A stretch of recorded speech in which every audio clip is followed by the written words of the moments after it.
जो लोग मसीहा पर ईमान रखते हैं, जो लोग मसीहा पर ईमान रखते हैं, भूखे प्यासे भूखे प्यासे हरगिज वो कभी न रहते हैं।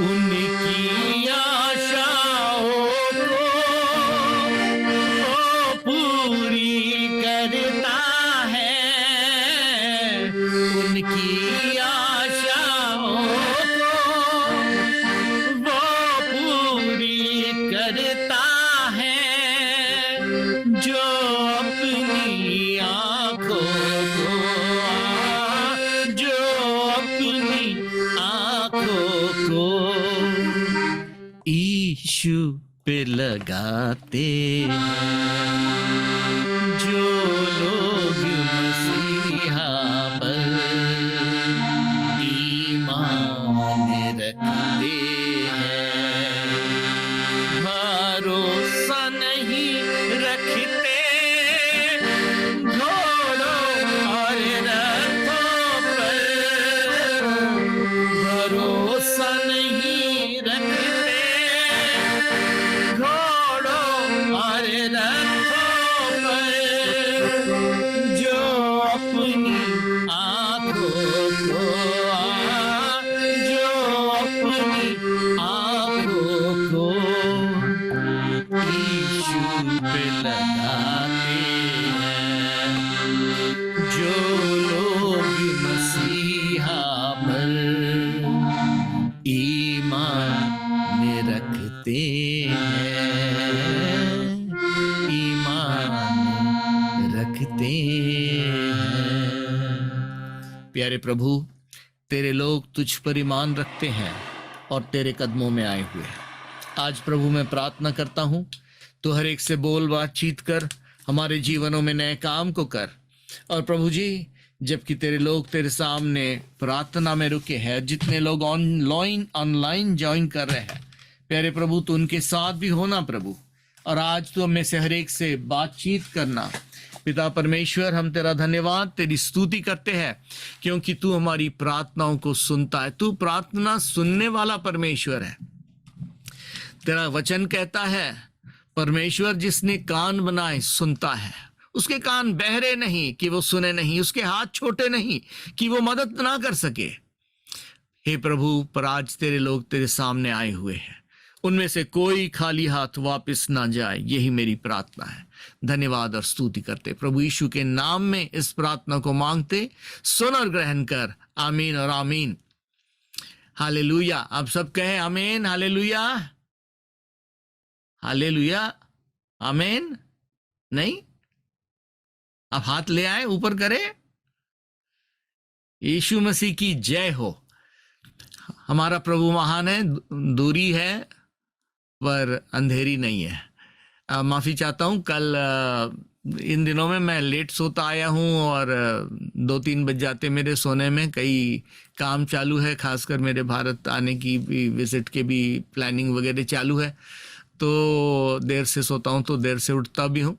तो उस वजह से ऐसे हो रहा था कि कुछ एक लेट साइकिल ही चल रहा था और कुछ तारीख की भी कन्फ्यूजन हो गई और मैं कल नहीं आ सका। माफ़ी चाहता हूँ आप सब लोगों को, और आशा है कि आपके प्यार में आपने माफ़ कर दिया है। तो आज भी वैसे जल्दी ही उठना पड़ा, पर कोई प्रॉब्लम नहीं है। सब वक्त उठने की आदत है, कभी रात के 3 बजे का प्रोग्राम हो तो कभी 2 का हो तो कभी सुबह 6 का हो, कोई आदत बस अभी प्लान बना ले तो हो जाता, मन ठान ले तो हो जाता। तो यही एक बात थी, और प्रभु की स्तुति और धन्यवाद करते हैं। हम कई बार चाहते हैं कि परमेश्वर का स्पर्श हमारे जीवन में हो, परमेश्वर की सामर्थ हमारे जीवन में आए। और हम जानते परमेश्वर के पास सामर्थ है, खासकर अगर हम विश्वासी है, हमने प्रभु के सामर्थ को अनुभव किया है। मैं एक वचन आपके सामने रखना चाहूंगा जो बाइबल में आपको नए नियम में मिलेगा, और ये बाइबल के सारे हवालों में, सुसमाचार के सारे हवालों में, मत्ती, मरकुस और लूका, ये तीनों सिनॉप्टिक गॉस्पेल कहते हैं, ये लगभग एक ही वक्त लिखे गए। यूहन्ना की किताब काफी बाद लिखी गई, लगभग 50 साल बाद, मतलब कलीसिया बन गई थी, और ये 3 सुसमाचारों पर वचन कितने बार सुनाया गया होगा। और तो यूहन्ना जानता था कि ये सब बातें ऑलरेडी हो चुकी, कह चुकी, इसलिए यूहन्ना ने एक अलग दृष्टिकोण से लिखा। तो मत्ती के 9वें अध्याय में, मरकुस के 5वें अध्याय में और लूका के 8वें अध्याय में हम इस हवाले को पढ़ते हैं, जहां पर हम जानते हैं कि एक स्त्री ने, जिसको 12 साल से खून बहने की बीमारी थी, उसने प्रभु यीशु मसीह को आके छू लिया और वो उसी वक्त ठीक हो गई। हम इस हवाले को जानते हैं, हमने कई बार पढ़ा है। मैं एक वचन वहां से बताना चाहता हूं, वो ये है लूका 8 उसका 46वां वचन, लूका 8:46। बाइबल कहती है, तब प्रभु यीशु मसीह ने कहा, किसी ने मुझे छुआ क्योंकि मैंने महसूस किया। किसने महसूस किया? उस स्त्री ने नहीं, प्रभु यीशु मसीह ने। मैंने महसूस किया कि सामर्थ मुझसे बही है। इसका मतलब यीशु मसीह में सामर्थ भरी है, वो सामर्थ बही है। प्रभु यीशु मसीह ने जब पृथ्वी में जन्म लिया और अपने आप को सीमित किया, असीमित परमेश्वर सीमित नहीं हो सकता।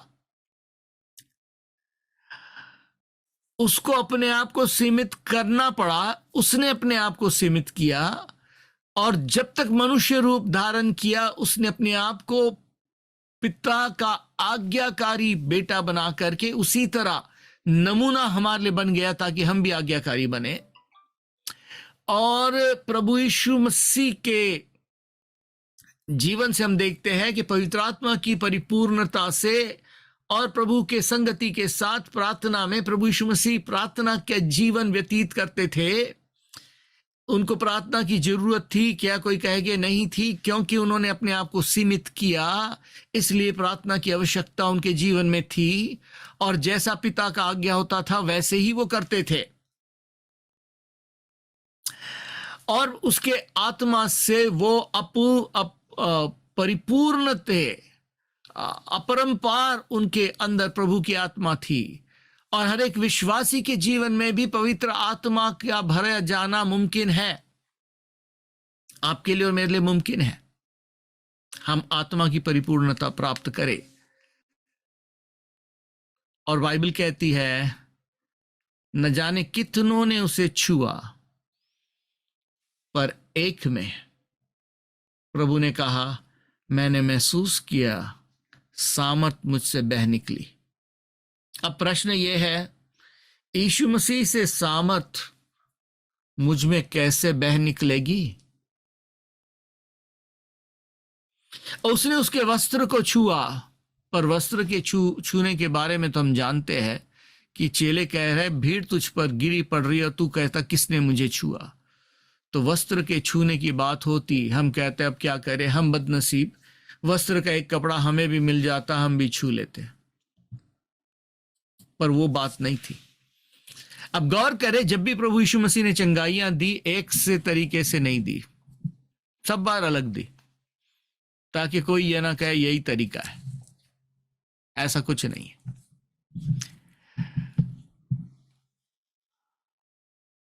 क्या करें? काश आज यीशु मसीह के हाथ होते, वो मुझ पर रख देता, मैं ठीक हो जाता। वो हाथों में ताकत है। काश यीशु मसीह होते, मैं उनसे कहता बस कह दे, उसके बातों में ताकत है। कोई रिकॉर्डिंग आ जाती उसके बातों की, तो हम सब जगह बजाते फिरते। हम सोचते चीजों में सामर्थ है, पर सामर्थ जो था, यीशु मसीह ने उसको साफ व्याख्या दी। उसने कहा, तेरे विश्वास ने तुझे ठीक कर दिया। Your faith has made you whole.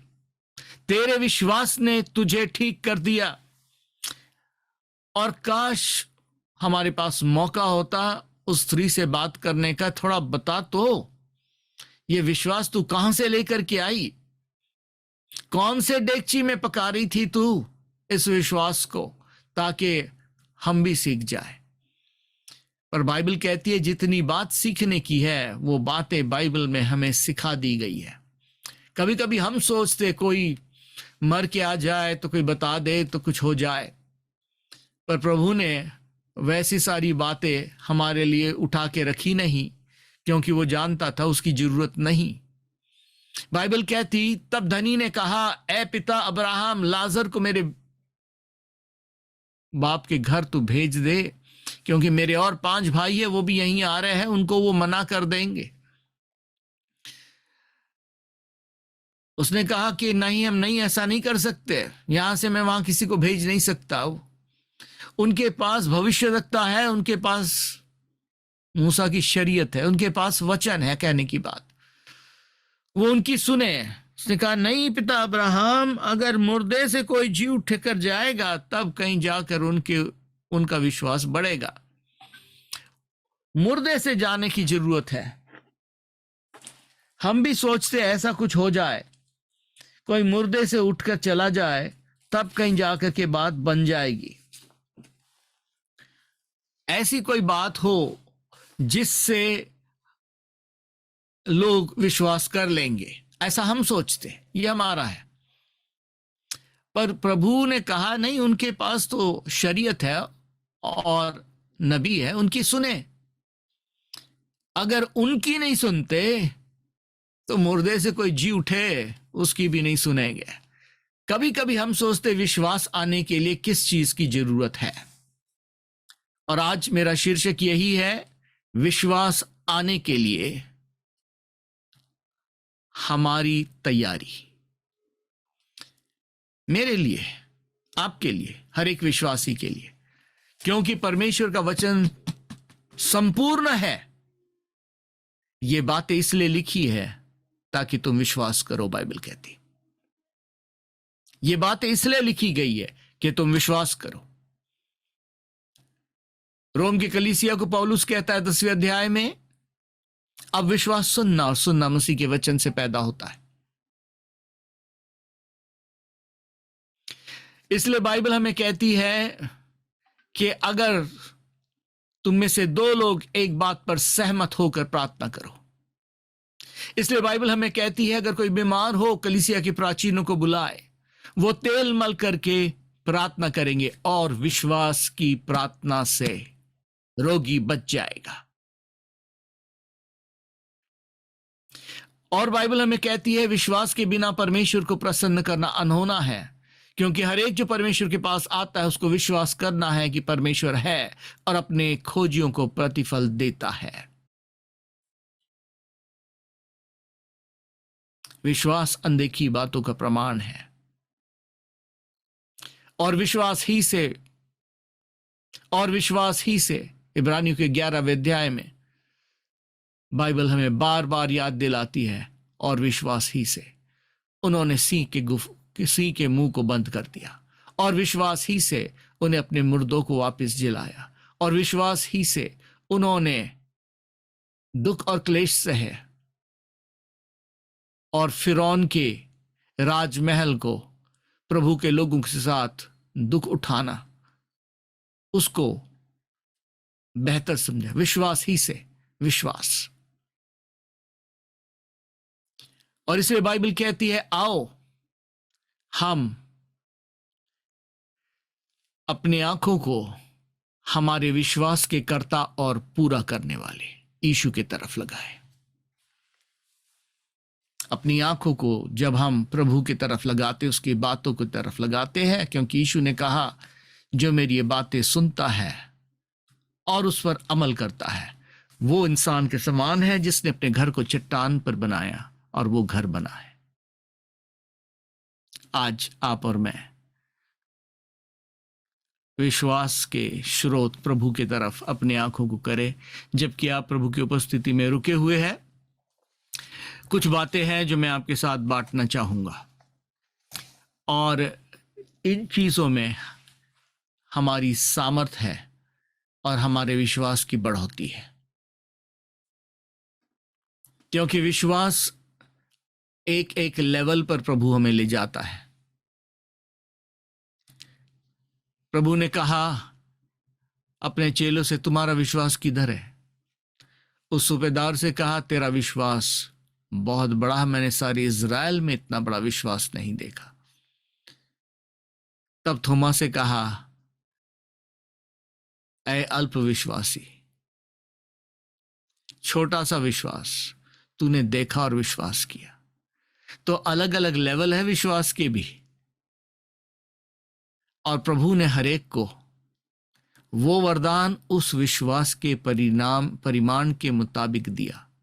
Measure of faith, major है, नाप है। हम किसी प्याले में कुछ डालते हैं तो उसमें नापा है, थोड़ा सा है, बस पाव कप ही है, नहीं आधा है, नहीं 3/4 है, नहीं भरा हुआ है ना। हमारा विश्वास का भी नापा ऐसा ही है।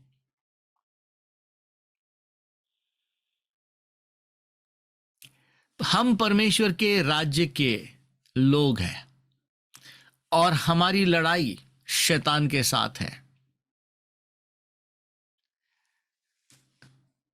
वक्त नहीं कि हम उन बातों में जाएं, पर बाइबल कहती है कि एक बार चेलों के पास एक आदमी अपने बच्चे को लाया जिसको मिर्गी की बीमारी थी, उसमें दुष्ट आत्मा थी, उसको ठीक नहीं कर सके। तो जीवन में अगर सफलता है तो असफलताएं भी हैं। हम स्वाभाविक है, मनुष्य है, कमजोर भी है, कमियां भी है।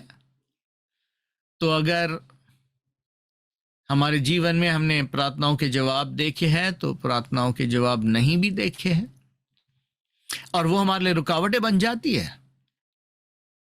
हम कहते क्या फायदा। पर प्रभु यीशु मसीह के साथ तो ऐसा कभी नहीं हुआ। चेलों के साथ हुआ,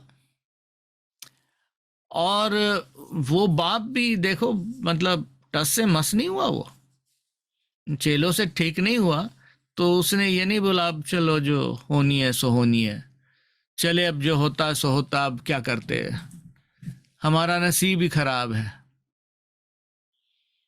नहीं कहा उसने ऐसे। उसने कहा यीशु मसीह तो फिर भी है ना, उधर जाते हैं। आप सोचिए, आपके होते हुए कोई आपके लीडर तक चला जाए, आप कहोगे क्यों, हम नहीं है क्या, हमने नहीं मना किया, बात फिर उधर जा रहे, तुमको बोला नहीं है, समझ में नहीं आता, वगैरह वगैरह वगैरह।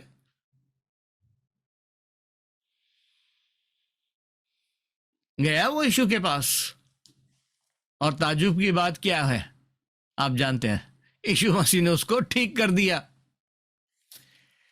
अब यीशु मसीह भी ठीक नहीं किया होता तो फिर तो ठीक है, चलो अब क्या फायदा हुआ, तो बोला था ना मत जाओ।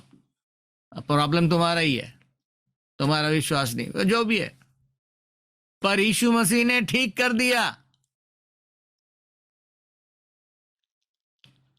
अभी आप हंसो मत, क्योंकि वो आपकी और मेरी हालत है कि अपने से फेल और यीशु मसीह से पास। चेलों ने क्या किया, यीशु मसीह से पूछा हम क्यों नहीं ठीक कर सके, और वो सवाल पब्लिक में नहीं पूछा, लोगों के सामने नहीं पूछा, इंसुलेट हो गई होती।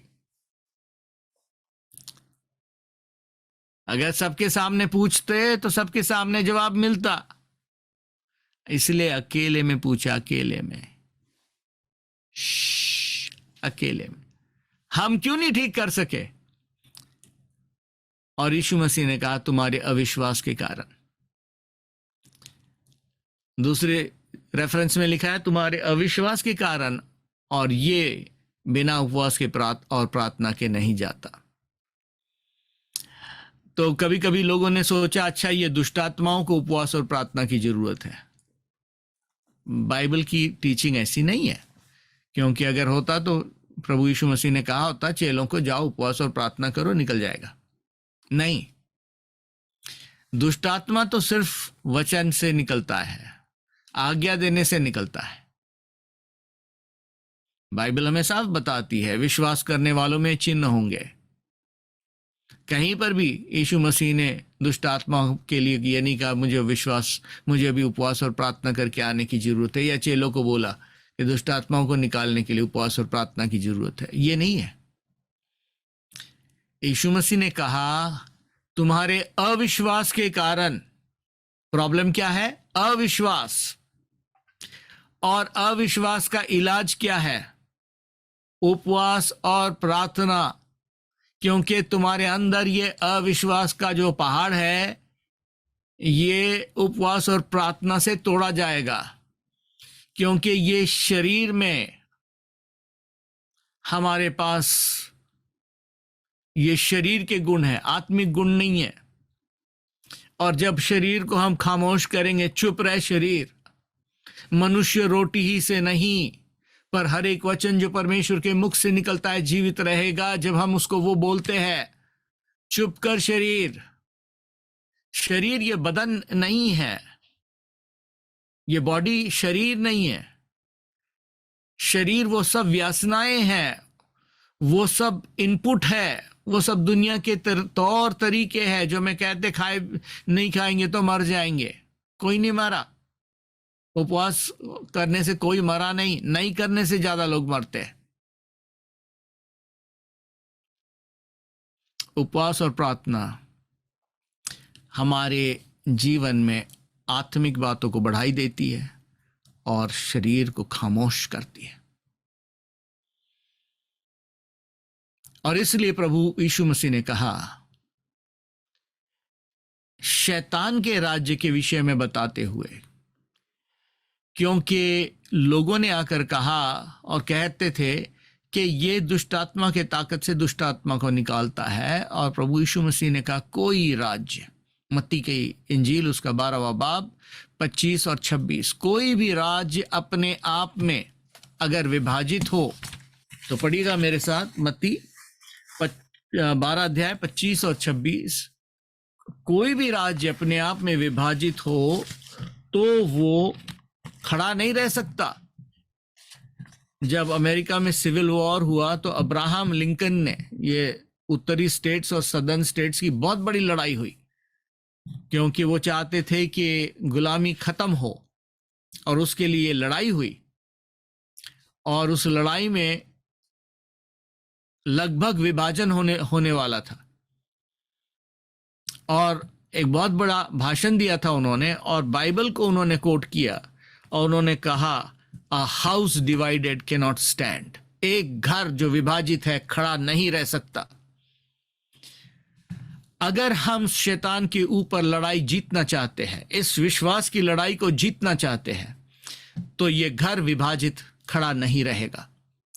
आपका व्यक्तिगत जीवन, अगर शैतान के ऊपर आपको जय प्राप्त करना है, आप एक विभाजित दशा में जीत नहीं पाओगे। तो अगर आज एक शीर्षक मैं देना चाहूंगा तो वो ये है, नो हाउस डिवाइडेड, कोई घर विभाजित नहीं। आप कहेंगे भाई टूटा हुआ तो नहीं है तो एक ही, जी, पर आप भी जानते हैं ना उन घरों में जब आप चले जाओ, रहते तो साथ में है पर मानो अंदर में कोई अदृश्य लकीर है, इस तरफ से उस तरफ नहीं, उस तरफ से इस तरफ नहीं। घर जाओ तो पता पड़ जाता भाई वातावरण कुछ ठीक नहीं है, वातावरण कुछ ठीक नहीं है, कुछ तो गर्मी चल रही है। बातचीत से ही माहौल पता पड़ जाता, चर्च में ही बातचीत से माहौल पता पड़ जाता, एक व्यक्ति से ही बातचीत करके माहौल पता पड़ जाता। विभाजित खड़ा नहीं रहेगा। A house divided. और प्रभु ने कहा अगर शैतान विभाजित है तो उसका घर कैसा खड़ा रहेगा। शैतान को भी पता है, शैतान को भी इतनी अकल है कि टूटा घर खड़ा नहीं रहता, तो विश्वासी को तो पता ही होना चाहिए ना। तो किस तरीके से हमारा घर टूटा ना रहे, सबसे पहले इस बात को जाने कि एकता में ताकत है। एकता में ताकत है। हमारे गिनती में एक और एक और एक और एक ऐसे 4 गिनेंगे हम, तो 1 और 1 2, 2 और 2 4, तो ये गिनती है। पर कार्य करने की गिनती जो है, एकता की जो गिनती है, कुछ अलग है। अगर एक ही बैल से हम जोत रहे हैं तो हो सकता है कि दिन भर में आधा एकड़ वो जोत ले, पर जब 2 बैल साथ लगाएंगे तो हम सोचेंगे एक आधा एकड़ करता तो 2 आधा एकड़ करके तो दोनों का एक होगा। जी नहीं, 2 की ताकत जो है वो जब दोनों साथ होते हैं वो दोनों से बढ़कर होते हैं। पावर ऑफ मल्टीप्लिकेशन है उसमें। उसमें कई कारण होते हैं। वैज्ञानिक कारण कुछ ये होते हैं कि फ्रिक्शन कम हो जाता है, और जब ताकत साथ में लगती है तो उन चीज़ों को जो कॉमन होती है, जैसे रुकावटें होती कुछ होती, वो कम हो जाते हैं। और इसलिए 2 जो है वो अलग अलग करेंगे तो जितना करेंगे उससे ज़्यादा, तो उसको कहते हैं the power, the sum of the total is more than sum of individuals. मतलब एक एक को गिनेंगे और जोड़ेंगे तो सबको सामूहिक जोड़ेंगे तो ज्यादा आएगा। हर वक्त नहीं होगा ये, पर कई चीजों में ऐसा है। बाइबल बताती है, लेव्य व्यवस्था 26वां अध्याय उसका 8वां वचन, तुम में से 5 100 को भगाएंगे, तुम में से 5 100 को भगाएंगे और 100 10,000 को भगाएंगे। गिनती देखिए, तुम में से 5 100 को भगाएंगे और तुम में से 100 10,000 को भगाएंगे। अच्छा, हम 5 के हिसाब से लेते, 5 100 को भगा रहे हैं तो 5 गुने 20 होते 100, तो 5 100 को भगाएंगे तो 20 गुना कर दे रहे हम, तो 100 को 20 गुना से जोड़ देंगे, मल्टीप्लाई करेंगे, है ना। तो अगर तुम में से 5 जो है वो 100 को भगा रहे, तो फिर अब 20 गुना कर रहे, तो 20 गुना 100, 20 गुना 100 बोले तो 2,000। तो 5 लोग 100 को भगाएंगे, 100 कर देंगे तो 2,000 भगाएंगे। पर देखो ना वो क्या बोलता, तुम में से 100 10,000 को भगाएंगे।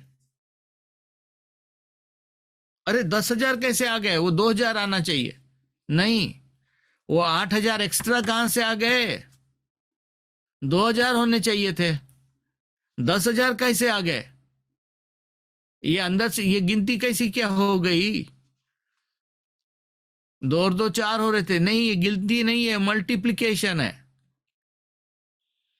ये 8,000 एक्स्ट्रा आ गए। तब आप मेरे को बताओ, 5 लोग बेटर थे या 100 बेटर थे? 5 अलग अलग अपना करे होते 2,000 टोटल आता उनका। बट जब ये 5 5 जुड़ गए और 100 हो गए, उनका टोटल 10,000 आया, 8,000 ज्यादा। आप मुझे बताएं, शैतान को 2,000 अच्छा लगेगा या 10,000 अच्छा लगेगा? 2,000 अपने गए या 10,000 अपने गए? बाप रे, 8,000 बचा लो किसी तरीके से। 2,000 अब जा रहे, जाने दो, 2,000 जाने दो, इनको 5 5 को करने दो। अरे बाप रे, 100 हो जाएंगे तो 2000 किधर, तो 10,000 चले जाएंगे और 8,000 जाएंगे। इनके अकेले अकेले में इतना करने के लिए तो इनको तो 800 लाने पड़ेंगे, इनके पास नहीं है। 100 को भी 5-5 चीज रखो, 5-5 या 2-2 कर दो, वो भी अच्छा है। तो जो टोटल है ना, वो उसमें पावर है। प्रेरितों के काम में बार बार आप इसको पढ़ेंगे, वो एक मन के, यूनाइटेड। आप लोग जो प्रार्थना कर रहे हैं, यूनाइटेड, एक मन के, एक दृष्टिकोण के, एक लक्ष्य के। यीशु मसीह ने यही प्रार्थना अपने कलीसिया के लिए की यूहन्ना 17:21 में, और प्रभु ने कहा, हे पिता, जैसे तू और मैं एक है, मैं प्रार्थना करता हूं ये भी एक रहे, और वो महिमा जो तूने मुझे दी है, वो महिमा मैं इनको देता हूं। तो आपके और मेरे जीवन में ये महिमा सहित जीवन जो है वो होना जरूरी है, ताकि हमारे जीवन के लिए भी कहा जाए, और सामर्थ उससे बहती थी, और सामर्थ उससे बहती थी। तो ये एकता जो है, एक कौन सी एकता की बात हो रही? कितने बार हम एक कमरे में तो जमा हो सकते, वो तो ला लेंगे हम कोई ना कोई वजह से, पर आपको पता है एक कमरे में बैठे हैं पर कोई एक नहीं है, उनके 10 अलग अलग विचार है, कोई एकता नहीं है। अब प्रेरितों के काम के दूसरे अध्याय को पढ़ना, बाइबल में एक बड़ी अजीब आयत आई, मैं उसको पढ़ पढ़ के परेशान हो गया। बाइबल कहती है, और पतरस 11 के साथ खड़ा होकर के बोला। मैं बोला पतरस बोला 11 के साथ खड़े होकर, कैसा बोला? वो क्या एक ट्यून में बोल रहे थे क्या? और पतरस ने खड़े होकर पेंतिकुस्त के दिन पवित्र आत्मा के आने के बाद लोग जब कंफ्यूज हो गए, भाई ये क्या हो रहा है, उसको जो समझाने के लिए जब खड़ा हुआ, बाइबल कहती 11 के साथ खड़ा हुआ। 11 के साथ कैसे खड़ा हुआ? मतलब क्या हो रहा था? 11 खड़े थे, 11 भी बोल रहे थे, पर बाइबल के पतरस बोल रहा था, तो पतरस अकेला बोल नहीं सकता था क्या? 11 के साथ खड़े होकर बोलने का क्या मतलब? बाइबल यहां हमें बताती है वो 11 एक मन के थे। पतरस जो बोल रहा है ना वही है, पतरस जो बोल रहा है ना वही है। मुझे पता नहीं 11 के साथ बोलने का क्या मतलब है। हो सकता वहां पर बैठे थे और हाँ और आमीन में साथ दे रहे थे। हाँ बिल्कुल सही, आमीन। हाँ जी, वो बैठे आमीन बोल रहे, बिल्कुल सही है। इसका मतलब मैं बोला होता तो ये बोला होता। ये जो बता रहे बिल्कुल सही, हम अग्रीड है। जब आपके लीडर, जब आपके अगुए, जब आपके प्रतिनिधि खड़े हैं, आपका मन उनके साथ एक हो। जब वो प्रार्थना कर रहे हैं, आपका मन इधर उधर भटके नहीं। वो प्रार्थना कर रहे किसी के उद्धार के लिए, और हम प्रार्थना कर रहे, प्रभु मेरे घर में मैंने पता नहीं खिचड़ी चढ़ा के आया, जलना नहीं चाहिए प्रभु। क्या है ये? एक मन की प्रार्थना, वही टारगेट पे। आप सोचे ना, अगर एक ही टारगेट पे हथौड़ी बार बार मारी जाएगी, एक ही जगह बार बार मारी जाएगी, वो टूटने वाली है। पर कोई इधर मारे, कोई उधर मारे, कोई इधर मारे, कोई उधर मारे, तो क्या फर्क पड़ने वाला? यूनाइटेड, यूनाइटेड में ताकत है। और इस वजह से प्रभु चाहता कि हमारा जो यूनिटी है, यूनिटी कौन सा है? ये कोई भौगोलिक यूनिटी है क्या? आओ हम सब चले उस शहर में जाकर बसते हैं, या ये कोई राजनीतिक यूनिटी है क्या? चलो हम सब ऐसी राजनीति करते हैं। कौन सी है ये यूनिटी क्या है? किस बात की यूनिटी? यूनिटी के लिए कोई पर्पस होना चाहिए ना। किस बात की यूनिटी है? किस बात पे अग्रीमेंट का कोई तो पॉइंट होना चाहिए ना। हम लोग सब एक है, एक काय के लिए नहीं, ऐसी जमा हो गए एक। वैसा नहीं होता। एग्रीमेंट का पर्पस होता है, बिना पर्पस के कोई यूनिटी नहीं है। और हमारा पर्पस प्रभु यीशु मसीह और उसका दर्शन और उसका जो काम जो हमको दिया गया है, आपको जगत की ज्योति कलवरी को प्रभु ने जो दर्शन दिया है, आपके आगे जो काम प्रभु ने रखा है, ये जीवन समाप्त एक दिन होने वाला है।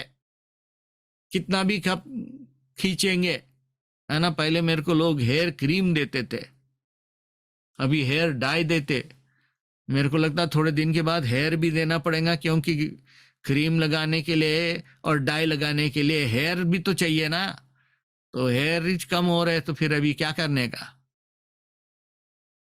पर ये ढांचा जो है, ये ढांचा परमानेंट नहीं है। ऐसे हो या वैसे हो, इसका द एंड होने वाला है।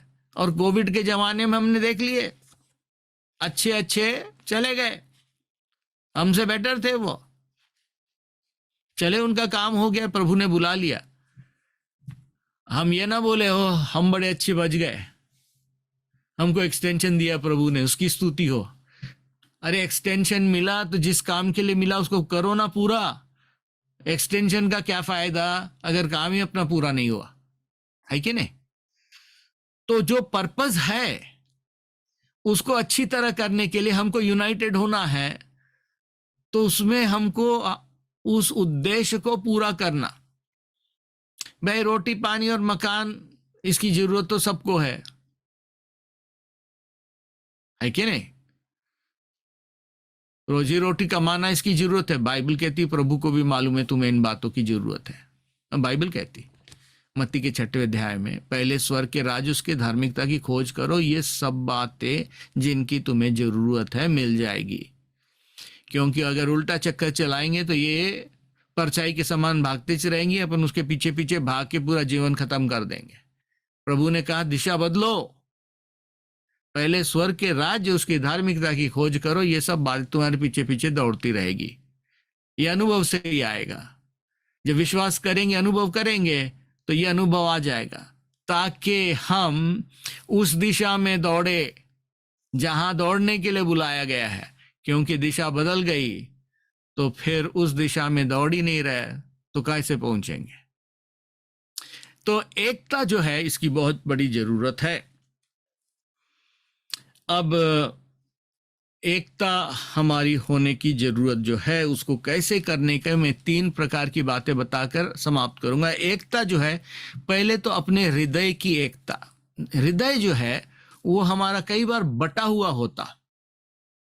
एक तरफ विश्वास है, ये नहीं कि विश्वासी है नहीं है, हम विश्वासी तो है, विश्वास करते, पर ऐसा ही है विश्वास, थोड़ा है भी थोड़ा नहीं भी है।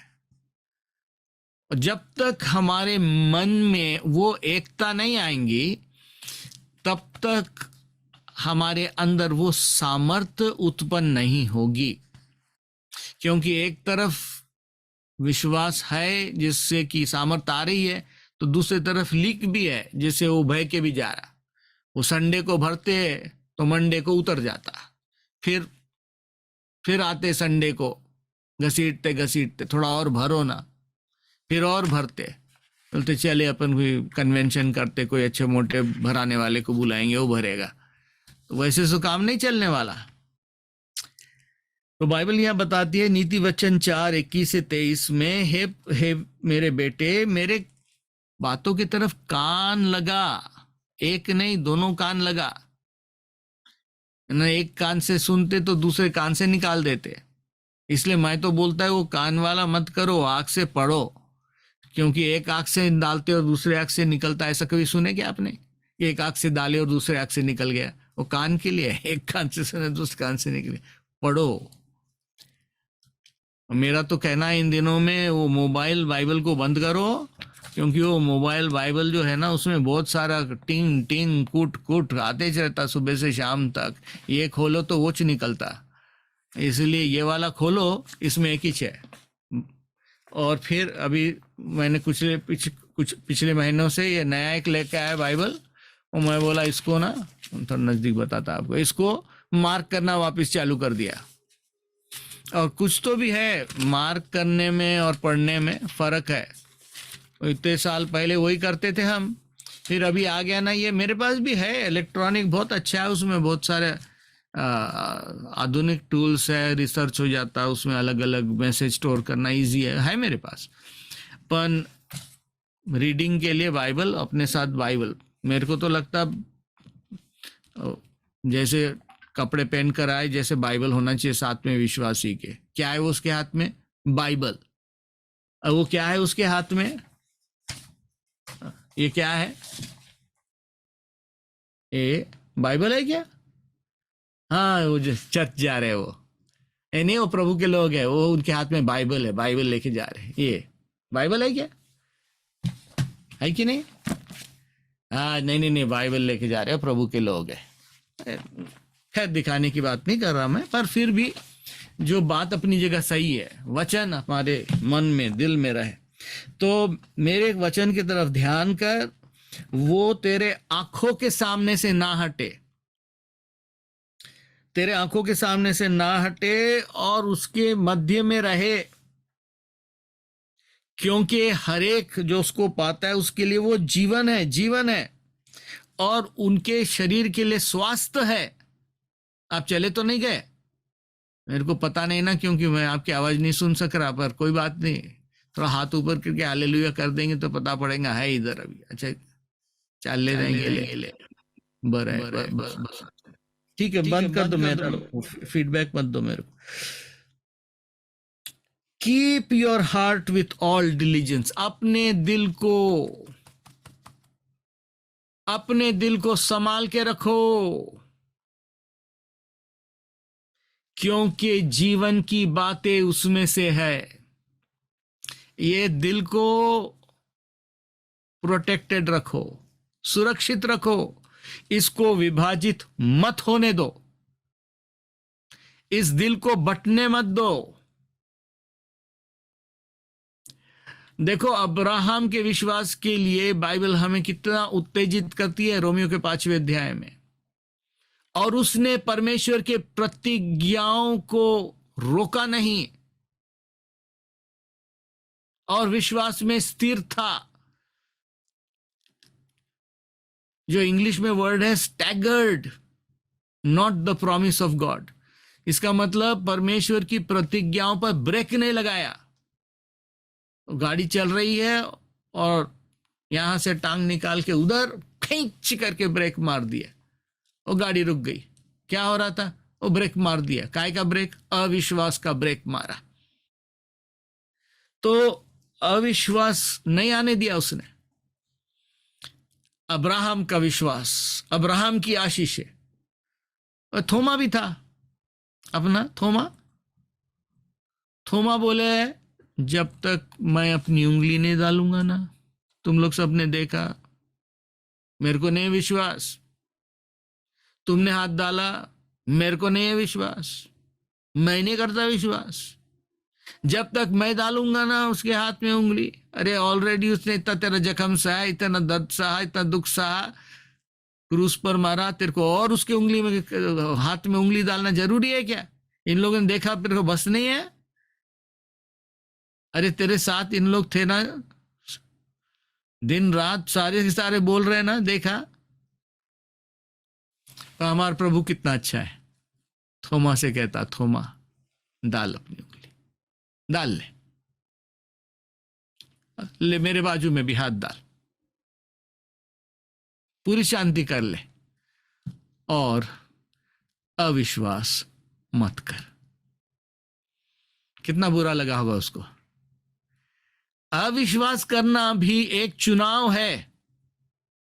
हम चुनते हैं, विश्वास करेंगे, विश्वास नहीं करेंगे। अरे विश्वास करने में कोई एक्स्ट्रा बिल आ रहा क्या इलेक्ट्रिक का?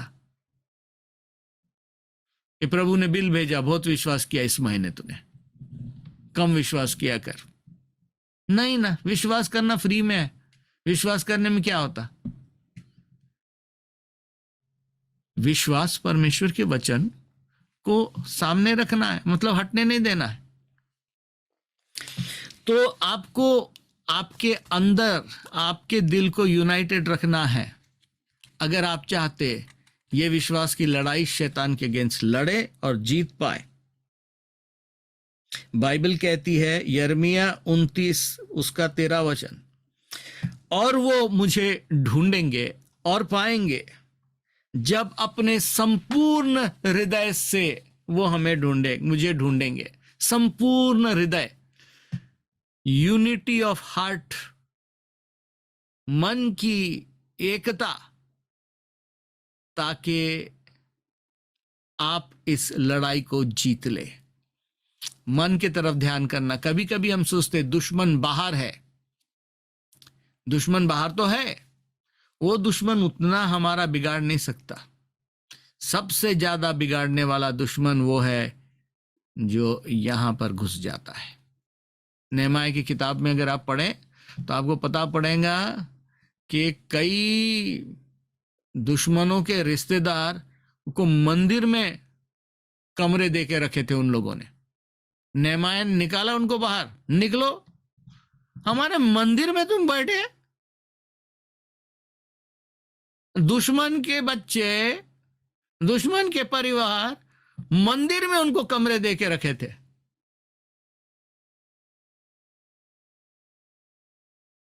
निकाला उसने उनको बाहर, हकाला बाहर से निकाल के उसके सारे सामान फेंक दिया। ये हमारे प्रभु का मंदिर है,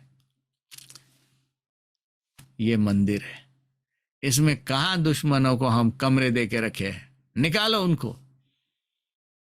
अविश्वास को कहां कमरे दे के रखे हैं? कहां हमने झाड़ फूक को, अरे बुरा हो जाएगा जूता टांग के रखो, अरे क्या है ये सब बातें।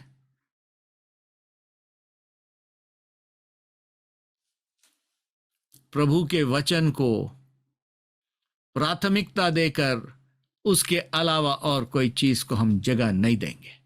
मन की एकता कर लें प्रभु के साथ और निश्चय हम जीतेंगे। दूसरी चीज, हृदय की एकता और विचारों की एकता। विचार वो जगह है जहां पर एंट्री पॉइंट आती है। दिल की एंट्री पॉइंट विचारों से आती है।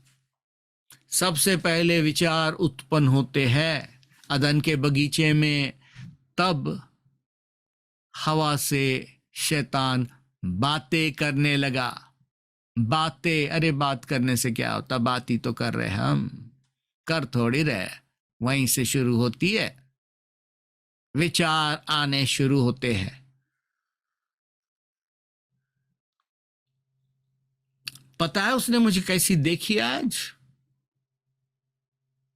ऐसी देख रही थी वो, उसको कभी नहीं मैं अच्छी लगी। मेरा कभी भी अच्छा होता ना, उसको नहीं अच्छा लगता। देखी, ये तो सच है, देखी, हो सकता कैसे भी देखी, पर उसके पीछे जो विचार आपने जोड़े, क्यों देखी, उसके पीछे विचार क्या था, इसलिए देखी होगी, क्योंकि उसका विचार वैसे हुआ होगा। वो काल्पनिक है, वो सत्य नहीं है, वो मनगढ़ंत है, वो आपने जोड़ा हुआ है। बाइबल कहती न्याय मत करो ताकि तुम्हारा भी न्याय ना हो। देखी वो तो सच था, क्यों देखी जो आपने जोड़ रखा है वो आप न्याय कर रहे हैं। और बाइबल कहती जिस नाप से नापोगे तुम्हारे लिए नापा जाएगा। विचार की एकता। अब क्या करें, सेवा में भी ये विचार आते हैं, आत्मिक लोगों के साथ ये विचार आते हैं, प्रभु के कार्य में ये विचार आते हैं, दूसरों के कार्य को देखकर ये विचार आते हैं।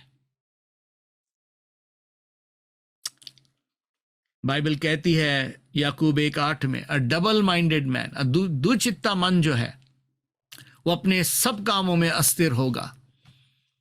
अगर आप स्थिरता चाहते हैं, आपके विचारों को संतुलन में करें, स्थिरता में लेकर के आए, कैसे लाएंगे? कैसे लाएंगे? याद रखिए, यूनिटी का एक पर्पस होता है, बिना पर्पस की यूनिटी नहीं होती है। हमारे विचारों की यूनिटी, एक विश्वासी के लिए विचारों की यूनिटी कैसे आएगी? ये एक आत्मिक लड़ाई है, ये भी एक आत्मिक लड़ाई है। अगर आप दूसरे कोरिन्थियों का 10वां अध्याय पढ़े तो यहां पर बाइबल कहती है हमारे लड़ाई के हथियार शारीरिक नहीं है। इसका मतलब ये मानवी नहीं है। इसको मानवी रीति से आप लड़ नहीं सकेंगे। कितना भी काबू में लाएंगे ये बेकाबू हो जाएंगे, वापस से उठ जाएंगे, वापस से विचार आने लगेंगे। मैं तो अच्छा सोच के गई थी, पर जैसे उसने वो बोला तो बिल्कुल ज्वालामुखी फूट गई, सारे तोपे चल गए और 32 पहरेदारों भी उस जलती हुई तीर को अब रोक ना सके। ये मानवीय अनुभव है। ये सब हमारे विचारों से पैदा होते हैं। पर हमारे लड़ाई के हथियार शारीरिक नहीं है, पर सामर्थी है, परमेश्वर के द्वारा सामर्थी है गढ़ों को गिराने के लिए। बड़े बड़े गढ़ हमारे मन के अंदर बंधे हुए हैं, विचारों के गढ़, आदतों के गढ़ बंधे हुए हैं, और जब को भी हमें कोई घूर कर देखता वो सब विचार वापस आ जाते हैं। जब कभी कोई हमें कुछ बोलता वो सब विचार वापस जागृत हो जाते हैं। जब को कभी कुछ अनुभव से हम जाते हैं वो सब बातें वापस से आ जाते हैं।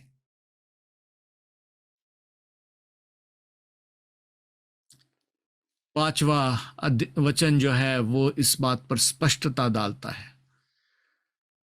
और उन सब ऊंचे ख्याल, ख्याल, अगर आप मेरे पीछे बोलिएगा, ख्याल, विचार, और वो सब ऊंचे विचार और हर एक ऊंची चीज जो परमेश्वर के पहचान के विरोध में है, परमेश्वर के पहचान के विरोध में है। परमेश्वर हर बात में अपनी पहचान देता है। हे प्रभु, इसमें तेरी पहचान जरा बताना। सब लोग मुझसे नफरत कर रहे हैं प्रभु, और प्रभु कहता मत डर, मैं तेरे साथ हूं, मेरे प्यार से तुझे कोई अलग नहीं कर सकता। ये परमेश्वर का विचार है। और जब लोगों ने तिरस्कार किया, लोगों ने नजरअंदाज कर दिया, कोई मेरे से बात ही नहीं करे, आज सबको हाथ मिलाए, मेरे को नहीं मिलाए। प्रभु का विचार क्या है? देख, मेरे प्यार से तुझे कोई अलग नहीं कर सकता। अब दो विचार है, हाथ नहीं मिलाए। हम क्यों आएंगे आपके चर्च? कोई नहीं मिलाता हाथ हमसे। और दूसरा, प्रभु तुझसे प्यार करता है। अगर उस विचार को मन में प्रभुता लेने दे और बाकी सब विचारों का खंडन कर दे, उन गढ़ों को गिरा दे, कोई फर्क ही नहीं पड़ता, कोई फर्क ही नहीं पड़ता। अगर प्रभु मुझसे प्यार करता है, क्या फर्क पड़ता है? बाइबल कहती है अगर परमेश्वर मेरी ओर है तो मेरा दुश्मन क्या बिगाड़ सकता? और उन सब बातों का खंडन करे और उसको मसीह के कैद में, मसीह के आज्ञाकारी होने के कैद में लेकर के आए। आपके पास कैदी है क्या? कुछ कैदी को आपने गिरफ्तार किया क्या? कुछ कैदियों को जेल में डाला क्या आपने? आपके जेल खाली है? ये सब कैदियों को उधर भर्ती करो।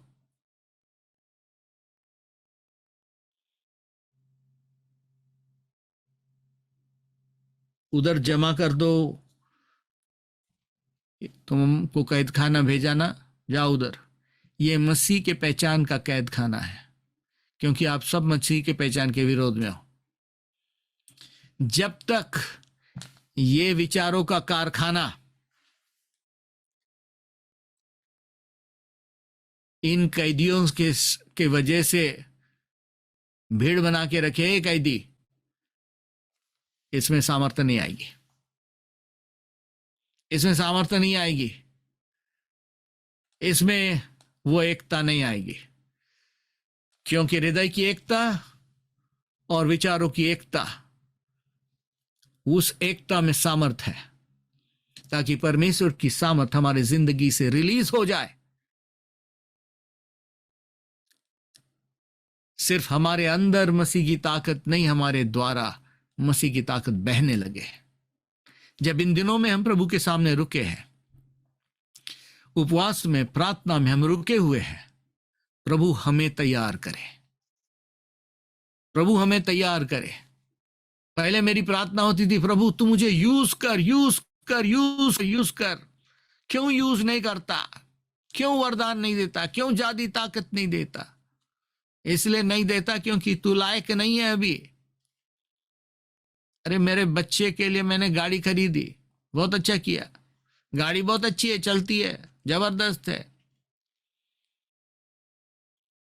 पर अगर बच्चा 2 साल का है, उसको चाबी दे दी तो खतरा हो जाएगा। बच्चा तैयार नहीं है, गाड़ी तैयार है, रोड भी तैयार है, बच्चा तैयार नहीं है। ना आंखों ने देखा है, ना मन ने कल्पना की है उन बातों को जो प्रभु ने अपने लोगों के लिए तैयार करके रखा है। हम कब तैयार होंगे उनको लेने के लिए, ताकि प्रभु हमें दे सके? वो अकलमंद बाप हमें थोड़ी ना वो चीजें देगा जिससे हम ही बर्बाद हो जाएंगे। प्रभु रुका है, वायदे की भूमि में वो प्रवेश ना कर सके अपने अविश्वास के कारण। परमेश्वर सक्षम था ले जाने के लिए, जगह वैसी ही थी जैसे प्रभु ने बताया था, पर वो वायदा अधूरा रहा, वो वायदा अधूरा रहा।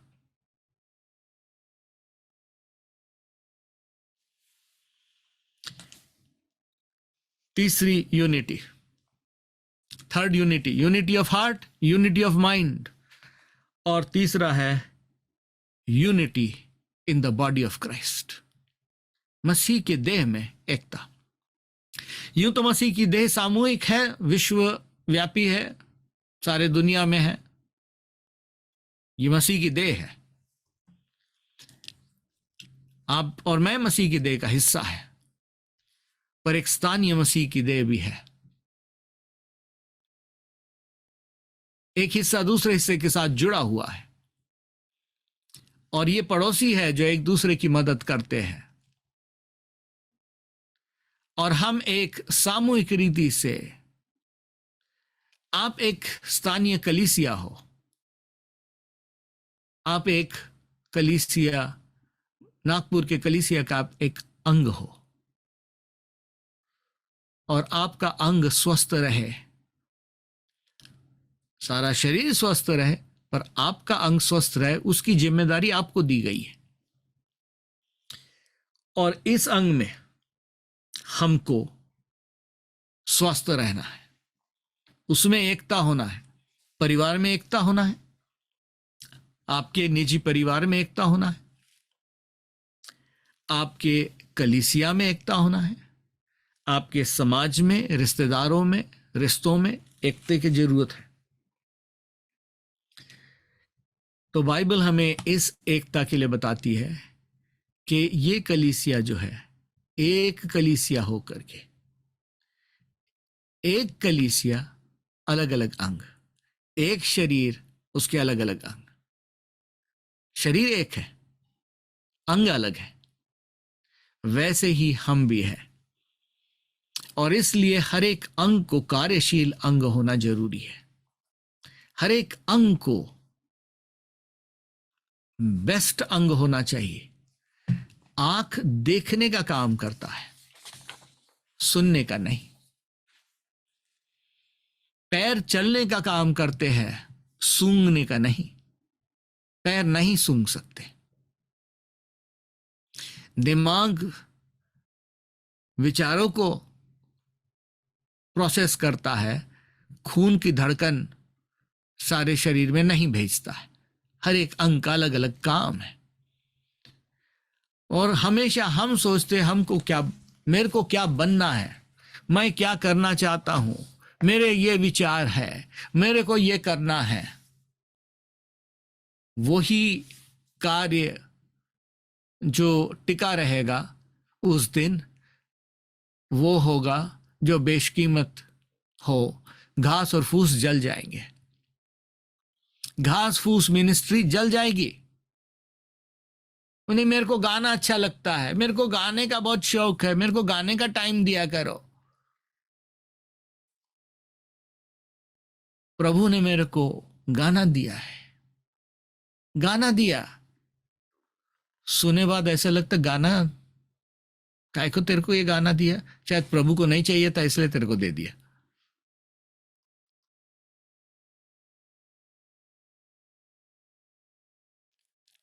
जिसको प्रभु ने जो दान दिया है, जिसको प्रभु ने जो गुण दिया है, जिसको प्रभु ने जो हुनर दिया है, जिसको प्रभु ने जो टैलेंट दिया है, जिसको प्रभु ने जो बुलाहट दी है, उसको पूरा करे। ये शरीर की एकता है ताकि हम एक होकर के प्रभु की सेवा करें। मेरी प्रार्थना है कि जब आप इन दिनों में प्रभु के सामने रुके हैं, प्रभु आपको तैयार करे, आपके मन को, दिल को तैयार करे और प्रभु का कार्य आपके जीवन में भारी रीति से हो। समय होता चला जा रहा है और मैं बोलता चला जाऊंगा। ऑलरेडी 1.5 घंटा शायद हो गया मेरा बोलते बोलते, या घंटा हो गया। पर मैं आपको उत्तेजित करना चाहता हूं कि हम एक कलीसिया है, हम मिलकर प्रभु की उपस्थिति में जब रुके हैं और जब शैतान के विरोध में हम लड़ाई लड़ रहे हैं, बाइबल कहती है याकूब 4:7 में, अब शैतान का सामना करो तो वो तुमसे भागेगा। इस वचन को हम जानते हैं, पर उसके संपूर्ण वचन को पढ़े तो उसका पूरा वजन उतर आएगा। और परमेश्वर के अधीन हो जाओ, सबमिट योरसेल्फ टू गॉड, परमेश्वर के हाथ के नीचे अधीन हो जाओ, फिर शैतान का सामना करो, वो तुमसे भागेगा। तब उन्होंने पूछा, हम क्यों नहीं इस दुष्ट आत्मा को निकाल सके? तुम्हारे अविश्वास के कारण। परमेश्वर के अधीन हो जाओ, प्रभु के सब बातों को सुनो। आपके अंदर में हृदय की एकता हो, एक हृदय के साथ, एक मन के साथ। हमारा मन विभाजित ना रहे। एक तरफ प्रभु की बात है तो शैतान की भी बात है, इधर में ये भी चल रहा है, उधर में वो भी चल रहा है, सब पूरा कारखाना चालू है।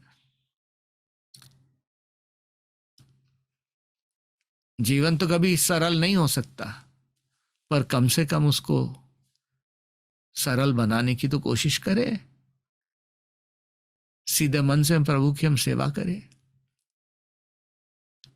एक संपूर्ण हृदय से प्रभु की सेवा करें। हमारे मन में अलग अलग अलग अलग अलग ये सारे कैदी घूम रहे जो मसीह के पहचान के विरोध में है।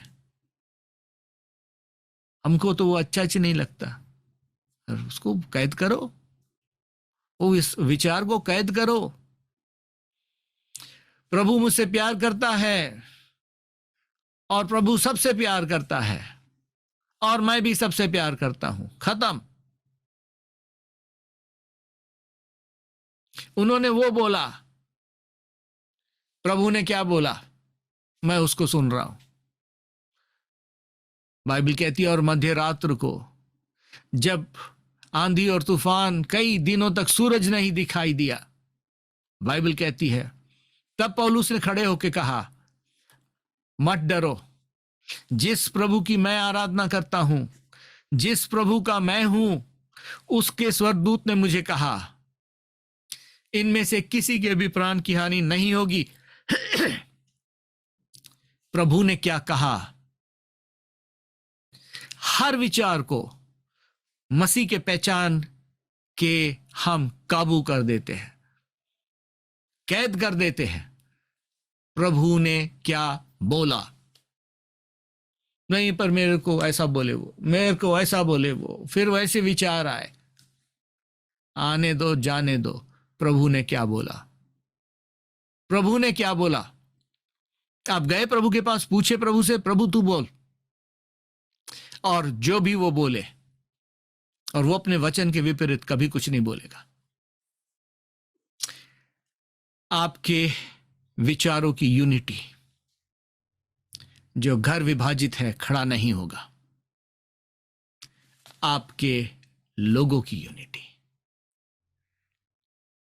फिलिपिस के कलीसिया को पौलुस कहता है, अब योदिया और सिंतके से मैं विनती करता हूं, एक मन के हो जाओ। इन बहनों ने मेरी सेवा में बहुत मदद की। मुझे नहीं लगता कि वो गालियां देती थी, पर प्रभु में एक हो जाओ। मैं सोचता छोटी छोटी बातें होगी। अगर योदिया ने बोला मन तो प्रभु का मंदिर है, गाएंगे, तो योदिया बोले नहीं, तन मन और धन उसे दो, गाएंगे। अगर योदिया ने बोला हम वाड़ी की तरफ आज सेवा करेंगे, तो सिंत के बोलेंगी नहीं, हम तो गिट्टी खदानी जाएंगे। एक मन के हो जाओ। आज का ध्यान मत्ती से होगा, नहीं, आज तो प्रकाशित वाक्य ही होगा।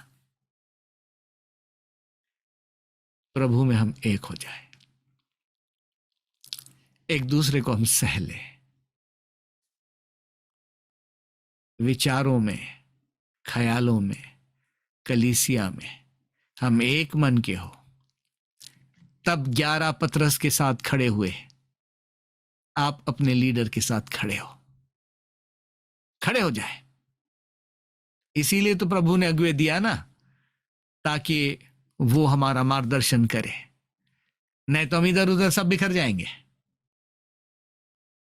इसलिए प्रभु ने अगुवे दिया, ताकि वो हमको एक दिशा में रखे, क्योंकि उसमें सामर्थ है, उसमें सामर्थ है। वो नहीं होगा तो सामर्थ खत्म हो जाएगी। इसलिए 11 पतरस के साथ खड़े थे।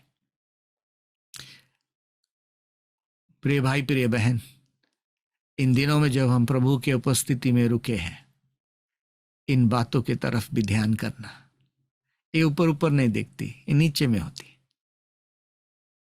और यहां से अंदर से ही सब कुछ हो रहा है। अंदर में ही है सब कुछ, सारा तामझाम अंदर है। बाहर से तो हालेलुया है, बाहर से तो खूबसूरती है, बाहर से तो सब कुछ ठीक है। कैसे हैं? बहुत अच्छे, प्रभु की स्तुति हो, गाते भी अच्छे, पूरा अन्य भाषा बोलते हैं, पर अंदर में ये सारी बातें हमारे अंदर में काम कर रही है। प्रभु आपको और मुझे अनुग्रह दे। जाने से पहले अकॉर्डियन लाई लिया तो आपको सुनाई देता हूं, और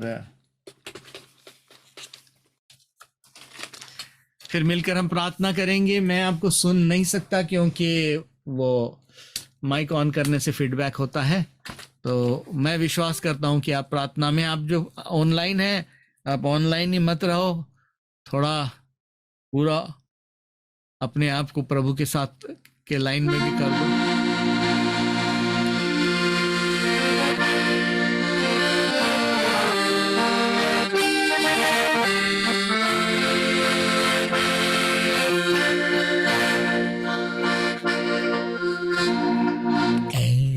हमारी बात तू जो आसमान में है, तेरा नाम पाक माना जाए, तेरी बादशाही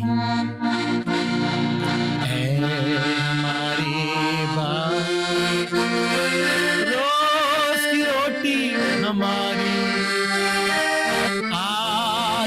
हमको दे दे, रोज की रोटी हमारी आज हमको दे दे। जीवन की रोटी ही तू है, तू ही हमारा बल है। जीवन की रोटी तू है, तू ही हमारा बल है। ऐ हमारी बात तू जो आसमान में है, तेरा नाम पाक मान जा, तेरी बात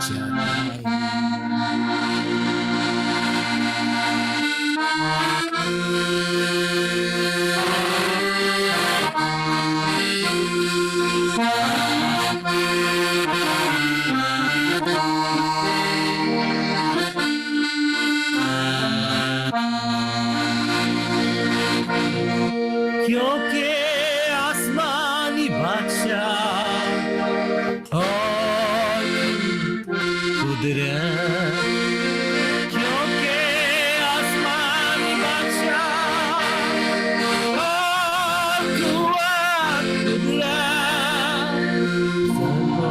ज़मीं का जला है हमेशा तेरा,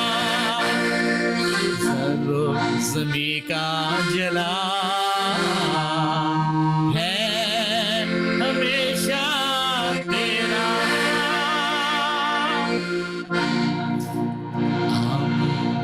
आमीन आमीन आमीन आमीन आमीन आमीन आमीन।